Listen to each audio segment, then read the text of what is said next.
नमस्कार साथियों, मैं सिकवाल सर आपका उदयपुर के सर्जी स्टडी सेंटर पर भव्य अभिनंदन करता हूं, स्वागत करता हूं। बिल्कुल साथियों, आपको ये अच्छे से पता है कि उदयपुर का सर्जी स्टडी सेंटर, जिसका ऑनलाइन प्लेटफॉर्म और ऑफलाइन प्लेटफॉर्म दोनों की यदि मैं बात करूं तो मनोविज्ञान की प्रश्नोत्तरी का निरंतर दौर चलायमान है। उसी के तहत आज मैं आप लोगों के समक्ष मनोविज्ञान की प्रश्नोत्तरी 48 में कुछ चुनिंदा प्रश्न लेकर आया हूं। तो आज आप और हम दोनों मिलकर क्या पढ़ेंगे? मनोविज्ञान की प्रश्नोत्तरी कौन सी? 48वीं मनोविज्ञान की प्रश्नोत्तरी पढ़ेंगे, जिसमें शिक्षक भर्ती को मद्देनजर रखते हुए बहुत ही जबरदस्त प्रश्नों की श्रृंखला है। तो ज्यादा वक्त खराब नहीं करेंगे, मेरे साथ जुड़िएगा।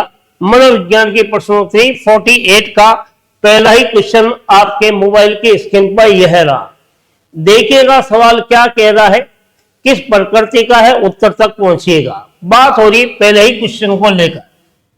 निम्न में से कौन सी शिक्षण विधि संरचनावाद के सिद्धांतों पर आधारित नहीं है? क्वेश्चन ये पूछा जा रहा है कि यहां पर निम्नलिखित में से ऐसी कौन सी शिक्षण विधि है, मेथड है, जो संरचनावादी संप्रदाय से संबंधित नहीं है। तो देखिएगा, क्या वो प्रयोग विधि है, प्रयोजन विधि है, मस्तिष्क उद्दीलन या व्याख्यान विधि है? हम बात करते हैं संरचनावाद को लेकर। किसको लेकर बात कर रहे हैं? इस संरचनावाद को लेकर बात कर रहे हैं। संरचनावाद की यदि अपन बात कर रहे हैं तो संरचनावादी संप्रदाय के जो प्रवर्तक है वो कौन है? इसके मुख्य प्रवर्तक जो है साथियों, वो है विलियम वुंट। कौन है? William Wundt. और संरचनावादी संप्रदाय से संबंधित जो शिक्षण विधियां है वो कौन कौन सी है? शिक्षण विधि, संरचनावाद पर आधारित शिक्षण विधियों में एक नाम आता प्रयोगात्मक विधि का। प्रयोगात्मक विधि का नाम आता है, यह संरचनावाद पर आधारित है।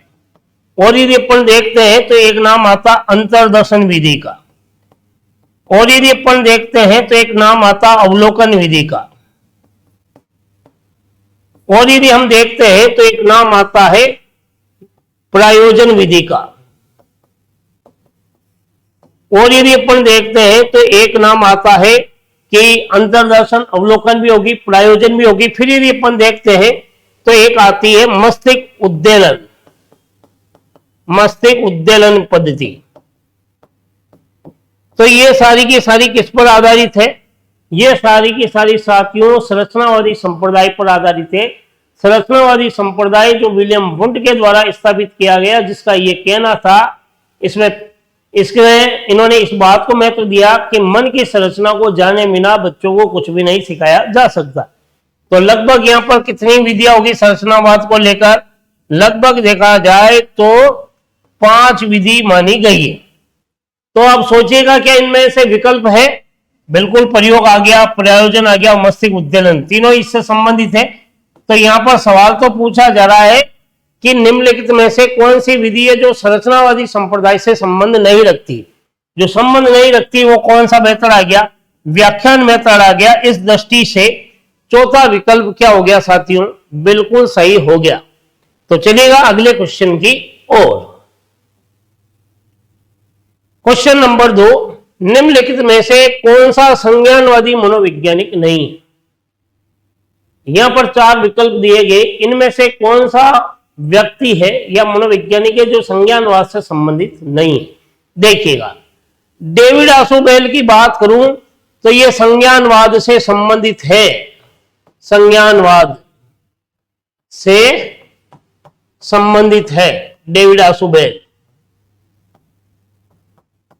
और ये डेविड आशुबेल वही व्यक्ति है जिसने संगठनात्मक प्रतिमान या अग्रिम संगठन प्रतिमान को प्रस्तुत किया था ये व्यक्ति ने। तो क्लियर हो गया, इसका मतलब ये विकल्प तो क्या हो गया? गलत। जीन प्याजे तो निश्चित संज्ञानवाद पर आधारित है। जीन प्याजे तो संज्ञानवाद से युक्त है, तो ये भी हो गया। इसका मतलब ये भी आंसर क्या हो गया? गलत। फिर यदि अपन बात करते हैं कि कौन सा मनोवैज्ञानिक संज्ञानवाद पर आधारित नहीं है, तो वो कौन हो गया? जेटी नेवाक। ये भी साथियों संज्ञानवाद से युक्त है। संज्ञानवाद से क्या है युक्त। आप सोच रहे होंगे कि शायद उत्तर जेडी नावक होगा। हल जो है वो व्यवहारवाद पर आधारित है। किस पर आधारित है? व्यवहारवाद पर।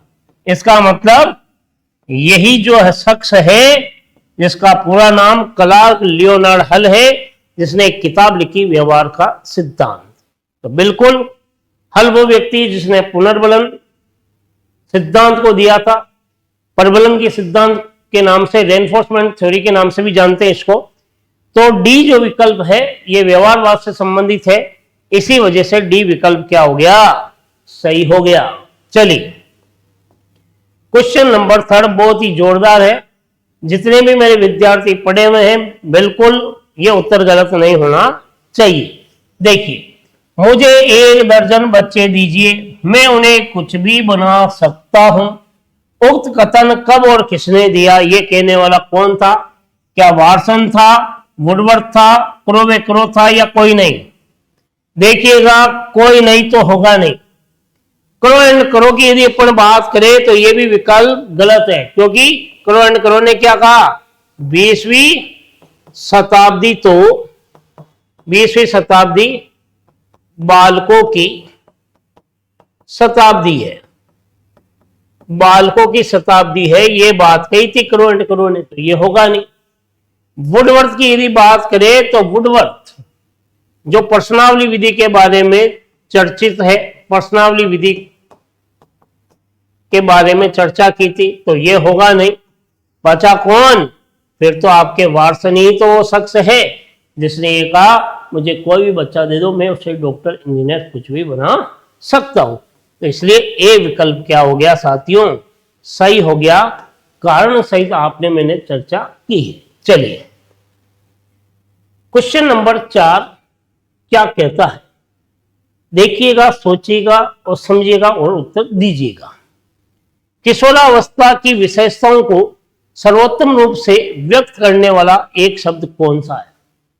सवाल यह है कि निम्नलिखित में से किशोरावस्था को अभिव्यक्त करने वाला शब्द कौन सा है? एक ऐसा शब्द है जो संपूर्ण किशोरावस्था को ही व्यक्त कर देता है।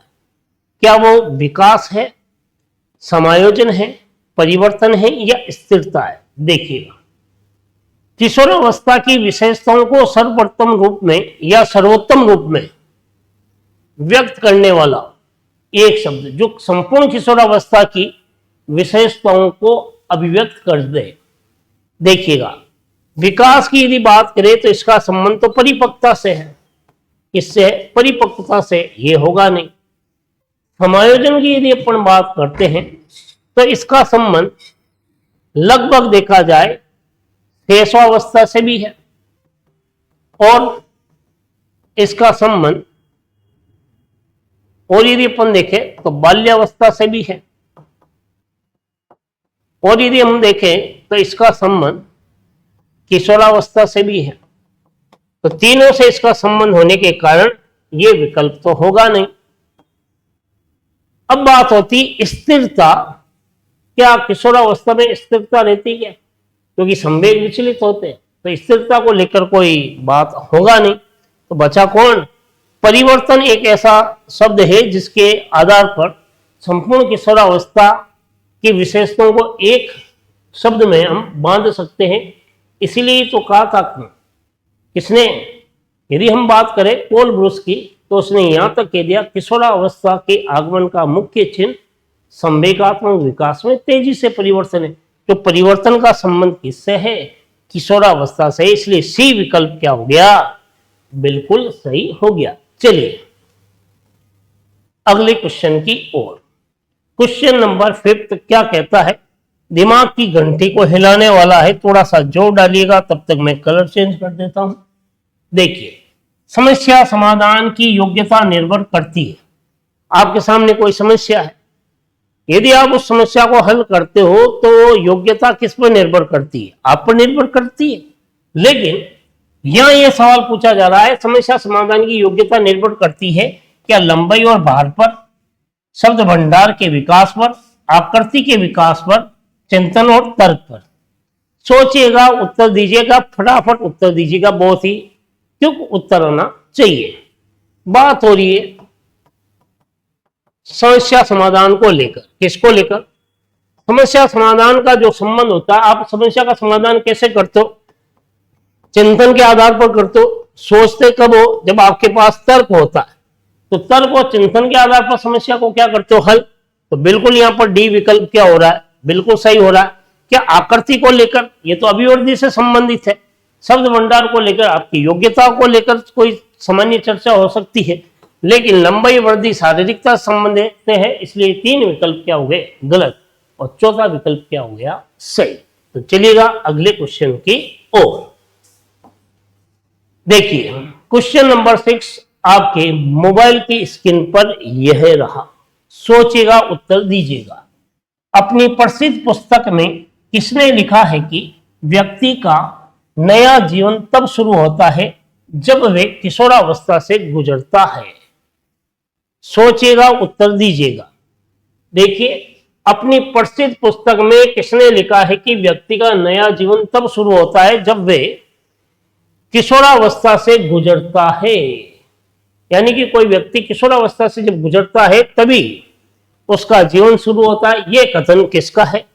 क्या यह कथन स्किनर का है, टोलमैन का, वुडवर्थ का या हॉल का है? देखिएगा, बात अगर हम स्किनर की करें तो स्किनर ने तो लगभग यदि बात कही है तो अलग अलग जगह बहुत सारी बात कही है। स्किनर एक ऐसी शख्सियत है जिसने अधिगम को लेकर सर्वाधिक चर्चा की है। यह वो व्यक्ति है जिसने क्रिया परसु सिद्धांत को दिया था। क्रिया परसु सिद्धांत को दिया था। तो किसी पुस्तक में इस बात को लेकर चर्चा नहीं की कि व्यक्ति का नया जीवन तब शुरू होता जब वो किशोरावस्था से गुजरता है। यह कथन स्किनर का नहीं है। टोलमैन जिसने प्रतीक और चिन्ह को लेकर चर्चा की थी, इसका संबंध भी अधिगम से है, इसलिए यह विकल्प भी होगा नहीं। वुडवर्थ की यदि बात करें तो इसने भी लगभग किशोरावस्था में किसी तरह का कथन नहीं कहा है। वुडवर्थ जिसे हम प्रश्नावली विधि का जनक भी कहते हैं, और ये वुडवर्थ वही व्यक्ति है साथियों जिसने अधिगम में बात कही नवीन ज्ञान नवीन प्रतिक्रियाओं का अर्जन है। क्या बात कही थी? नवीन ज्ञान वे नवीन प्रतिक्रिया का क्या करना? प्रतिक्रिया का अर्जन है। प्रतिक्रिया का अर्जन, इस चीज को लेकर उसने क्या की? चर्चा की। इसलिए यह होगा नहीं। बचा कौन? तो हॉल ही तो वो व्यक्ति है साथियों जिसने अपनी पुस्तक, तो हॉल की जो पुस्तक थी साथियों, उस पुस्तक का क्या नाम था? उस पुस्तक का नाम था एडोलसेंस या फिर किशोरावस्था, जो कि 1904 में वो पुस्तक लिखी गई। उसी पुस्तक में हॉल व्यक्ति, जिसका पूरा नाम स्टैनले हॉल था, अमेरिकन मनोवैज्ञानिक था, उसी ने अपनी किताब में यह कहा व्यक्ति का नया जीवन तब शुरू होता है जब वे किशोरावस्था से गुजरता है। एक तरह से नया जीवन हो जाता, बहुत सारी समस्याओं से संघर्ष करता हुआ जीवन को समन्वित रखते हुए आगे की ओर चलता है। इसलिए डी विकल्प क्या हो रहा है? बिल्कुल सही माना जाएगा। तो चलिए अगले क्वेश्चन की ओर। बहुत ही जबरदस्त क्वेश्चन आपके सामने आ गया। क्वेश्चन नंबर 7, मूल प्रवृत्ति जिज्ञासा से संबंधित संवेग। जो मूल प्रवृत्ति है जिज्ञासा, इस जिज्ञासा से संबंधित संवेग कौन सा है? यदि आप किसी चीज को जानने की यदि आप में जिज्ञासा है या उत्सुकता है तो ये कब होती है? जब आपको क्या होता है? किसी चीज को जानने की तीव्र इच्छा होती है। तीव्र इच्छा कब होती है? जब आपको अचानक से ऐसी चीज आती है आश्चर्यजनक। तो बिल्कुल आप समझ गए होंगे, मूल प्रवृत्ति जिज्ञासा से संबंधित संवेग कब आता है? जब आप कोई सी चीज को लेकर आश्चर्य में पड़ते हो। तो भय होगा नहीं, क्रोध होगा नहीं, विषाद होगा नहीं। भय के संबंध व्यक्ति पलायन की ओर जाता है, और क्रोध, अत्यधिक क्रोध कब करता है? जब बहुत ही आक्रमणकारी स्थिति में हो। विषाद जब बहुत ही शोक की स्थिति में हो। तो ये 3 विकल्प तो होंगे नहीं। बचा कौन? आश्चर्य। ये ए विकल्प बिल्कुल क्या माना जाएगा? सही माना जाएगा। तो चलिएगा अगले क्वेश्चन की ओर। बहुत ही जबरदस्त आ रहा है क्वेश्चन नंबर 8। क्या करेगा बैठ के? क्वेश्चन नंबर आ गया 8। किशोरावस्था के आकस्मिक विकास सिद्धांत दिया था। यानी कि किशोरावस्था में जो आकस्मिक परिवर्तन होता है, जिस सिद्धांत को लेकर हम बात कर रहे हैं, किशोरावस्था में जो अचानक परिवर्तन होता है, जो विकास होता है, इसका संबंध किससे? होलिंगबर्थ से है, स्टर्नले हॉल से, थॉर्नडाइक से या वुडवर्थ से?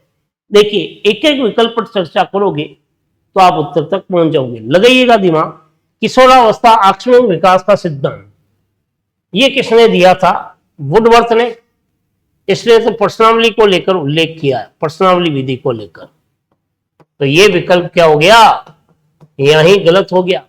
थॉर्नडाइक ने उद्दीपक अनुक्रिया को लेकर बात की, उद्दीपक अनुक्रिया, तो ये भी विकल्प क्या हो गया? गलत हो गया। होलिंगबर्थ की यदि बात करें, जिसने, ये वो व्यक्ति है जिसने अधिगम के सिद्धांतों पर कार्य किया था, अधिगम के सिद्धांतों को लेकर बातें भी की इस शख्स ने, तो ये भी होगा नहीं। बचा कौन? हॉल ऐसा शख्स है जिसने किशोरावस्था के आकस्मिक विकास के सिद्धांत का प्रतिपादन किया था। तो बी विकल्प क्या हो गया? बिल्कुल सही हो गया। चलिए क्वेश्चन नंबर 9, थोड़ा सा पेन का कलर चेंज कर लेते हैं क्योंकि जीवन में कलर होना आवश्यक है। मॉर्गन के द्वारा विकसित किया गया, बिल्कुल सोचिएगा। मॉर्गन और मुर्रे का यदि आपने नाम सुना है तो उत्तर तक आप स्वतः ही पहुंच जाओगे। मॉर्गन ने क्या विकसित किया था? प्रेरणा का सिद्धांत, रुचि का सिद्धांत, बुद्धि का सिद्धांत, अधिगम का सिद्धांत। देखिएगा अधिगम के सिद्धांतों में थॉर्नडाइक का नाम आता है और स्किनर का नाम आता है और हल का नाम आता है और पावलो का नाम आता है। फिर इसके अलावा एक नाम आपने सुना है, कोलर का नाम आता है, गेने का नाम आता है,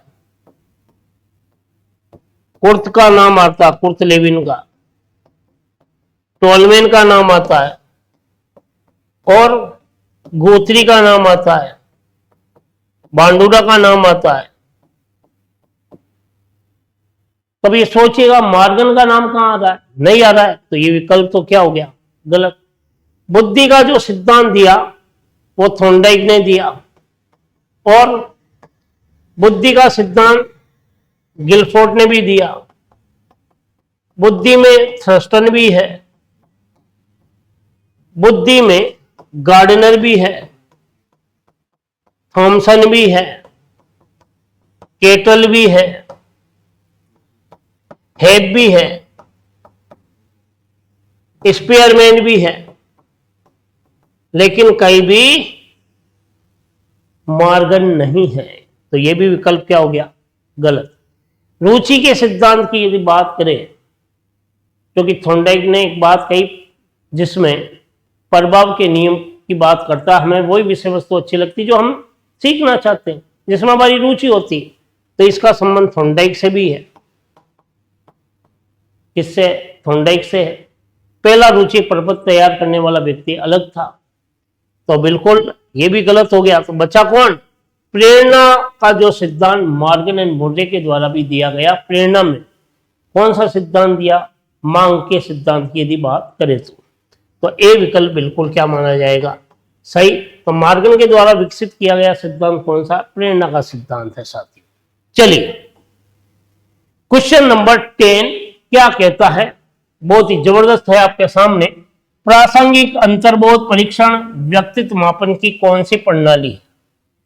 प्रासंगिक अंतर्बोध जो परीक्षण है जिसे हम टीएटी परीक्षण कहते हैं, इसका संबंध किससे है? क्या आत्मनिष्ठ पद्धति से है, वस्तुनिष्ठ से है, प्रयोगात्मकता से या प्रक्षेपण से? देखिएगा आत्मनिष्ठ पद्धति का एक नाम क्या है? व्यक्तिनिष्ठ है। आत्मनिष्ठ का एक नाम क्या है? व्यक्तिनिष्ठ। और व्यक्तिनिष्ठ के अंतर्गत कौन कौन सी विधियां आती है, पहले वो चीज को समझिए। व्यक्तिनिष्ठ की यदि अपन बात करें तो एक तो नाम आता है अंतर्दर्शन। क्या नाम आता है? अंतर्दर्शन विधि, ये व्यक्तिनिष्ठ है। इसके अलावा और यदि अपन बात करें तो एक नाम आता है जीवन इतिहास। क्या आता है? जीवन इतिहास विधि, ये भी अंतर्दर्शन है। इसके अलावा और यदि अपन बात करें तो एक नाम आता है साक्षात्कार मेथड। क्या आता है? साक्षात्कार विधि, तो तो ये 3 विधियां ऐसी है जो किस पर आधारित है, आत्मनिष्ठ या व्यक्तिनिष्ठता पर आधारित है। इसलिए ये विकल्प तो क्या हो गया, गलत हो गया। आपसे सवाल पूछा जा रहा प्रासंगिक अंतर्बोध का संबंध किससे है। वस्तुनिष्ठ की यदि अपन बात करें, किसकी, वस्तुनिष्ठ विधियों की, तो देखिएगा वस्तुनिष्ठ में कौन कौन सी चीजें आती है। वस्तुनिष्ठ विधियों में एक तो आती है आपके समाजमिति पद्धति, समाजमिति पद्धति, यह वस्तुनिष्ठ है। एक है शारीरिक परीक्षण, और यदि देखते हैं एक नाम आता है कर्म निर्धारण मापनी, कर्म निर्धारण मापनी। और यदि अपन देखते हैं तो वस्तुनिष्ठ विधियों में प्रश्नावली को भी शामिल किया गया। तो इस तरह की सारी वस्तुनिष्ठ के अंतर्गत आती है, तो ये होगा नहीं। प्रयोगात्मक विधि की यदि बात करें, जो कि सर्वे मेथड और प्रयोग पर आधारित भी हो सकता, तो इसका संबंध होगा नहीं। बचा कौन, प्रक्षेपण विधियों में कौन सी विधि आती है, प्रासंगिक अंतर्बोध, जिसे टीएटी परीक्षण कहते हैं। टीएटी परीक्षण जो मार्गन मोर्रे के द्वारा दिया गया, और ये आपके वह जो है प्रासंगिक अंतर्बोध जिसका संबंध प्रक्षेपण पद्धतियों से है। इस दृष्टि से डी विकल्प बिल्कुल सही माना जाएगा। प्रक्षेपण शब्द सिगमंड फ्राइड ने दिया था, प्रक्षेपण विधि शब्द फ्रैंक ने दिया था। चलिए, इस दृष्टि से डी विकल्प क्या हो गया, सही। क्वेश्चन नंबर 11, देखिएगा, सोचिएगा, समझिएगा और इत्मीनान के साथ उत्तर दीजिएगा। देखो, निम्नलिखित में से किसने सामान्य बुद्धि की अवधारणा की आलोचना की है और बुद्धि का एक और वैकल्पिक सिद्धांत दिया है। वापिस सुनिएगा, निम्नलिखित में से किसने सामान्य बुद्धि की अवधारणा की आलोचना की, सामान्य तत्व का आलोचना करके बुद्धि का एक वैकल्पिक सिद्धांत दिया कि बुद्धि कारकों पर आधारित नहीं है, सामान्य तत्व पर आधारित नहीं है, इस चीज का विरोध किया। वो व्यक्ति कौन था, क्या जीन पियाजे था, नहीं। स्पेयरमैन था, नहीं। वाइकोतोस्की था, नहीं। था कौन, गार्डनर वो शख्स था जिसने बुद्धि के तत्व का विरोध करके बुद्धि की नई अवधारणा प्रस्तुत की। बुद्धि जो होती है, ये जो बुद्धि है वो लगभग तत्वों पर आधारित नहीं है, प्रत्येक कार्य करने के लिए अलग प्रकार की बुद्धि होती है। इसी हावर्ड गार्डनर के द्वारा 1983 में बहुबुद्धि का सिद्धांत दिया था। जो नई अवधारणा थी वो थी बहुबुद्धि, जिसमें बुद्धि के 7 प्रकार बताए। कुछ समय के बाद उसमें 9 प्रकार हो गए, 8 और 9 जोड़ा गया। जो जोड़ने वाले जो 8 और 9 प्रकार थे, प्रकृतिवाद और अस्तित्ववाद को लेकर जोड़ा गया। तो बिल्कुल आप समझ गए होंगे, जो बुद्धि का एक वैकल्पिक सिद्धांत जो था वो गार्डनर पर आधारित था। साथी, चलिएगा, क्वेश्चन नंबर कौन सा, 12।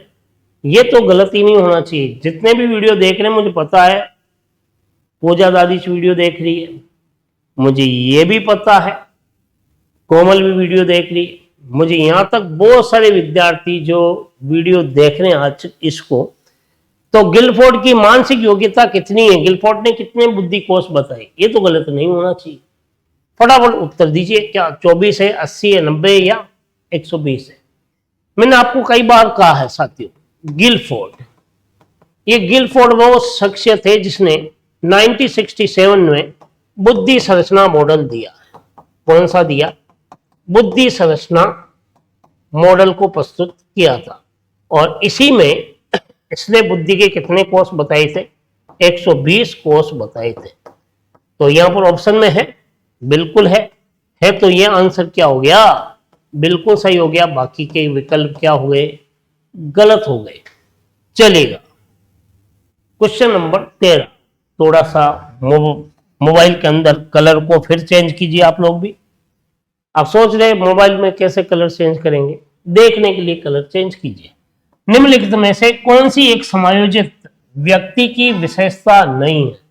बिल्कुल व्यवहार पर आधारित सवाल है, कुछ नहीं दिमाग लगाइए, केवल लॉजिक तक उत्तर तक पहुंचिए कि निम्नलिखित विशेषताओं में से कौन सी एक ऐसी विशेषता है जो समायोजन व्यक्ति से संबंधित नहीं है, समायोजित व्यक्ति की वो विशेषता नहीं है। देखिएगा, समायोजित व्यक्ति क्या व्यवहार में लचीला होता है? बिल्कुल होता है, तो ये तो विशेषता है। वो पूछ रहा कौन सी विशेषता समायोजित व्यक्ति की नहीं है, तो ये है, इसलिए ये आंसर तो क्या हो गया? गलत हो गया। क्या वो स्वयं और अन्य का सम्मान करता है? स्वयं और अन्य का क्या सम्मान करता है? बिल्कुल सम्मान करता है, खुद का भी सम्मान करता है, दूसरों का भी करता है, तो ये भी है। सभी होगा नहीं, जब ऊपर के दो गलत हो गए तो बचा कौन? समायोजित व्यक्ति कभी महत्वाकांक्षी नहीं होता, तो ये विशेषता समायोजित व्यक्ति की तो नहीं है। आकांक्षा है, इसका मतलब उसमें इच्छाएं हैं। जब इतनी इच्छाएं हैं तो वो समायोजित कैसे रह सकता है? इच्छाओं का जो दमन करता है वही तो क्या करता है? हर परिस्थिति से समन्वित रहता है, तो सी विकल्प बिल्कुल सही माना जाएगा। ये समायोजित व्यक्ति की ये विशेषता नहीं है। क्वेश्चन नंबर 14, देखिएगा, सोचिएगा, समझिएगा और क्वेश्चन 14 क्या कहता है इस पर विचार कीजिएगा। देखते हैं, निम्नलिखित में से कौन सी रक्षा युक्ति नहीं है? क्या प्रतिगमन, साहचर्य, सतीपूर्ति, प्रक्षेपण? सोचो, समझो, उत्तर दीजिए, कौन सी रक्षा युक्ति नहीं है? देखिएगा, प्रक्षेपण की यदि बात करें तो यह रक्षा युक्ति है, और यह रक्षा युक्ति कौन सी है? अप्रत्यक्ष है। कौन सी? अप्रत्यक्ष पद्धति के अंतर्गत आती है। सतीपूर्ति, यह भी रक्षा युक्ति है, यह भी रक्षा युक्ति है। एक छोटे कद की लड़की का ऊंची अड़ी की सैंडल पहनना, एक क्षेत्र की कमी को दूसरे क्षेत्र में पूरा करना, विकलांग बालक का कक्षा में प्रथम आना, रक्षा युक्ति है। यदि आप प्रतिगमन करो तो यह भी रक्षा युक्ति है, क्योंकि प्रतिगमन का अर्थ क्या है? प्रतिगमन, प्रतिगमन का अर्थ पीछे की ओर लौटना है, पीछे की ओर लौटना है प्रतिगमन, तो ये भी है। इसका मतलब जो नहीं है वो क्या है? साहचर्य नहीं है, तो यही विकल्प क्या होगा? बी सही होगा। साहचर्य रक्षा युक्ति नहीं है, और बाकी तो क्या होगी? है। इसका मतलब ये भी क्या हो गया? सही। तो साहचर्य किसके अंतर्गत है? साहचर्य जो है साथियों, ये व्यक्तित्व मापन की विधि है, व्यक्तित्व मापन की विधि है, विधि है साहचर्य। तो समझ गए होंगे आखिर बी विकल्प क्यों सही है।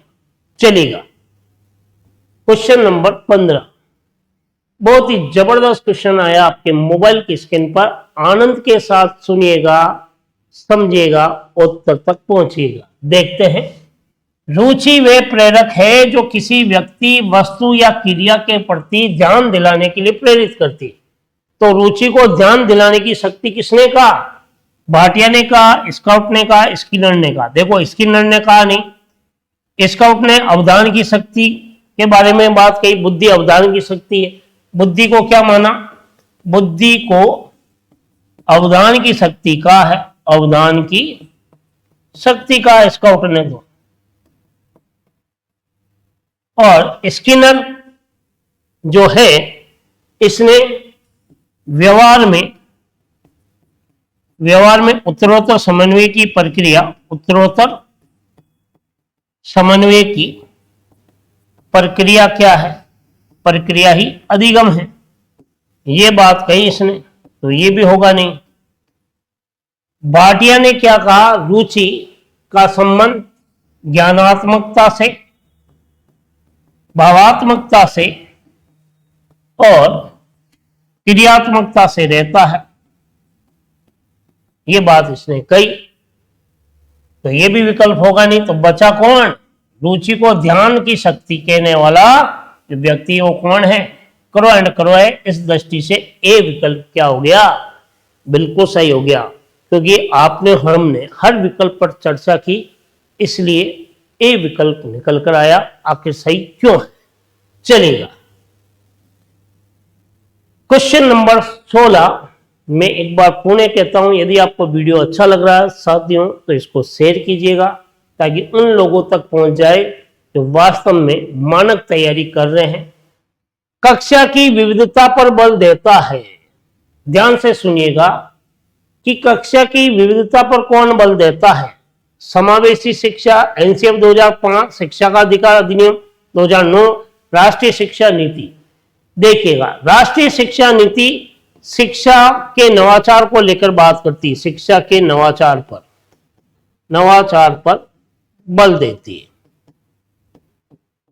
कि शिक्षा में नए विचार आने चाहिए, तो ये होगा नहीं।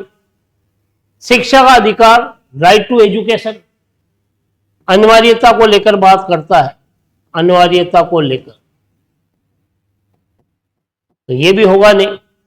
एनसीएफ 2005, पाठ्यक्रम में सुधार या अथवा बिना बोझ की शिक्षा, बिना बोझ की शिक्षा को लेकर बात करता है, तो ये भी होगा नहीं। तो बचा कौन? समावेशी शिक्षा, लिंग भेद, जाति, धर्म के आधार पर किसी को शिक्षा से वंचित नहीं कर सकते हो। व्यक्तिगत विभिन्नता का संबंध किससे है? समावेशी शिक्षा से। इसलिए ए विकल्प क्या हो गया? बिल्कुल सही हो गया। चलिए, क्वेश्चन नंबर 17 नहीं है साथियों, कोई खतरा आ गया बेटा। 17 देखिए क्या कहता है। कार्य करने में असंगत रूप से डरना क्या कहलाता है? फटाफट उत्तर दीजिए इसका। अगर आप इसका उत्तर दे देते हो तो ये मान के चलिएगा आपने अब तक पढ़ा वो बिल्कुल सही पढ़ा है। देखिएगा, असंगत रूप में डरना क्या कहलाता है? क्या फोबिया कहलाता है, एग्रोफोबिया कहलाता है, नेरोफोबिया कहलाता है, या उपयुक्त सभी? आपके आसानी के लिए मैं कह देता हूं सभी नहीं है। अब तो बता दो उत्तर, अब तो बता दो, आप लोगों ने पढ़ा है। कार्य करने से असंगत रूप से जो भय होता है, डर जो होता है, वो क्या कहलाता है? नेरोफोबिया। नेरो यानी संकीर्ण मानसिकता को लेकर बात हुई, तो ये होगा नहीं। वो क्या कहलाता है? उत्तर क्या हो गया? फोबिया कहलाता है। बिल्कुल गलत है। फोबिया तो अनचाहा डर है या असंगत रूप में पूछा रहा है, जो आपकी संगति से अलग है, वो एग्रोफोबिया कहलाता है। तो आंसर क्या हो रहा है? बी विकल्प क्या हो रहा है? बिल्कुल सही माना जा रहा है। तो चलिएगा अगले क्वेश्चन की ओर।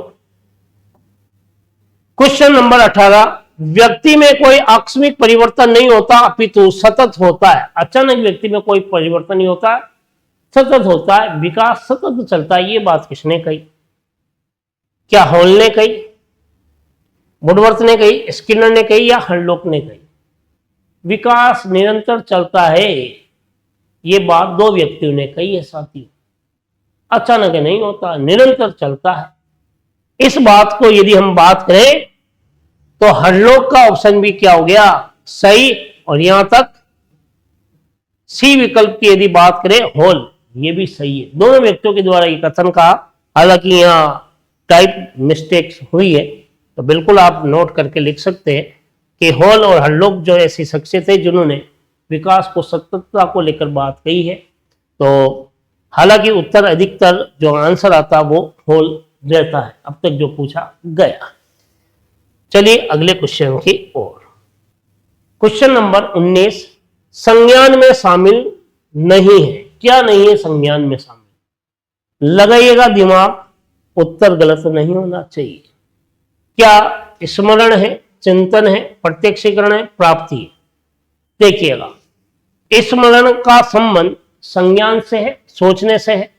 चिंतन का संबंध भी संज्ञान से है, सोचने से है, समझने से।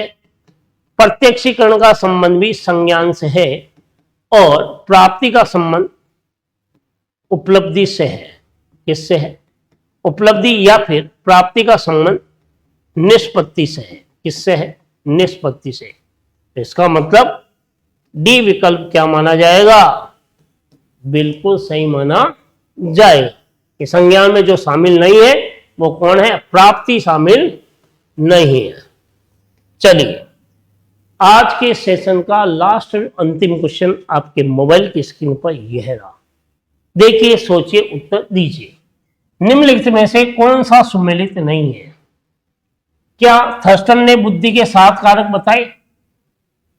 थर्स्टन जो व्यक्ति था, थर्स्टन, ये अपना साथी था केली के साथ मिलकर